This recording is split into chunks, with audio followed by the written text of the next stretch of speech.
Hi friends, ಎಲ್ಲರಿಗೂ ನಮಸ್ಕಾರ. Cook with SRಗೆ ಸ್ವಾಗತ. ನಾನಿವತ್ತು ಕೆಂಪು ಹರಿವೆ ಸೊಪ್ಪು ಅಥವಾ ರಾಜಗಿರಿ ಸೊಪ್ಪು ಅಥವಾ ಇಂಗ್ಲೀಷಲ್ಲಿ ರೆಡ್ ಸ್ಪಿನಾಚ್ ಅಂತ ಏನು ಕರೀತಾರೆ, ಇದರ ಬೋಳ್ ಹುಳಿ ಹೇಗೆ ಮಾಡೋದು ಅಂತ ತೋರಿಸ್ಕೊಡ್ತೀನಿ.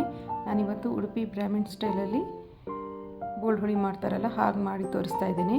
ಫಸ್ಟ್ ಈ ಸೊಪ್ಪನ್ನು ಚೆನ್ನಾಗಿ ಕ್ಲೀನ್ ಮಾಡಿಕೊಂಡು 2ರಿಂದ 3 ಸಲ ಚೆನ್ನಾಗಿ ವಾಶ್ ಮಾಡ್ಕೊಳ್ಬೇಕು. ಯಾಕಂತ ಹೇಳಿದರೆ ಇದರಲ್ಲಿ ತುಂಬ ಮಣ್ಣಿರ್ತದೆ.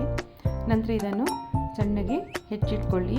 ಈಗ ಒಂದು ಬಾಣಲೆಯಲ್ಲಿ ಎಣ್ಣೆ ಬಿಸಿಯಾದ ನಂತರ ಸಾಸಿವೆ, ಮೆಂತೆ, ಒಣಮೆಣಸು, ಇಂಗು, ಒಗ್ಗರಣೆ ಸಿಡಿದ ನಂತರ ಕರಿಬೇವನ್ನು ಸೇರಿಸಿ ಹೆಚ್ಚಿಟ್ಟಂಥ ಹರಿವೆ ಸೊಪ್ಪನ್ನು ಸೇರಿಸ್ಕೊಂಡು ಖಾರಕ್ಕೆ 2 ಹಸಿಮೆಣಸನ್ನು ಕೂಡ ಸೇರಿಸ್ಕೊಂಡಿದ್ದೀನಿ ನಾನಿಲ್ಲಿ.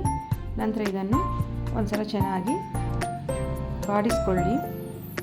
ಇದು ಚೆನ್ನಾಗಿ ಬಾಡಿದ ನಂತರ ಇದಕ್ಕೆ ಬೇಯಲಿಕ್ಕೆ ಅಗತ್ಯ ಇರುವಷ್ಟು ನೀರು, ನಾನಿಲ್ಲಿ 1 ಲೋಟ ನೀರನ್ನು ಸೇರಿಸ್ಕೊಂಡಿದ್ದೇನೆ. ನಂತರ ಸ್ವಲ್ಪ ಅರಿಶಿನವನ್ನು ಸೇರಿಸಿ ಮುಚ್ಚಳ ಮುಚ್ಚಿ ಇದು ಮೆತ್ತಗಾಗುವ ತನಕ ಬೇಯಿಸ್ಕೊಳ್ಳಿ. ಇದು ಜಾಸ್ತಿ ಹೊತ್ತು ಟೈಮ್ ತಗೊಳ್ಳೋದಿಲ್ಲ ಬೇಯಲಿಕ್ಕೆ, ಬೇಗ ಬೆಂದುಬಿಡ್ತದೆ. ಈಗ ಇದು ಚೆನ್ನಾಗಿ ಬೆಂದಿದೆ ನೋಡಿ. ನಾನಿಲ್ಲಿ ಇದಕ್ಕೆ 1 ಚಮಚ ಗೋಧಿ ಹಿಟ್ಟನ್ನು ಸೇರಿಸ್ಕೊಳ್ತಾ ಇದ್ದೇನೆ. ಯಾಕಂತ ಹೇಳಿದರೆ ನಾನಿಲ್ಲಿ ಬೇಳೆಯನ್ನು ಸೇರಿಸ್ಕೊಳ್ತಾ ಇಲ್ಲ, ಬೋಳ್ ಹುಳಿ ಮಾಡ್ತಾ ಇರೋದು. ಹಾಗಾಗಿ ಇದು ಸ್ವಲ್ಪ ದಪ್ಪ ಬರಲಿ ಅಂಥೇಳಿ 1 ಚಮಚ ಗೋಧಿ ಹಿಟ್ಟನ್ನು ಸೇರಿಸಿ ಚೆನ್ನಾಗಿ ಫ್ರೈ ಮಾಡ್ಕೊಂಡಿದ್ದೇನೆ.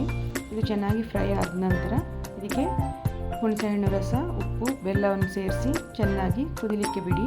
ಇದು ಚೆನ್ನಾಗಿ ಕುದಿದ ನಂತರ ಇದಕ್ಕೆ ಸಾಂಬಾರು ಪುಡಿ ಅಥವಾ ಹುಳಿ ಪುಡಿಯನ್ನು ಸೇರಿಸ್ಕೊಂಡಿದ್ದೇನೆ.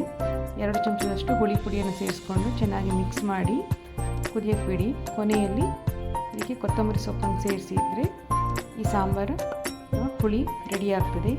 Thanks for watching.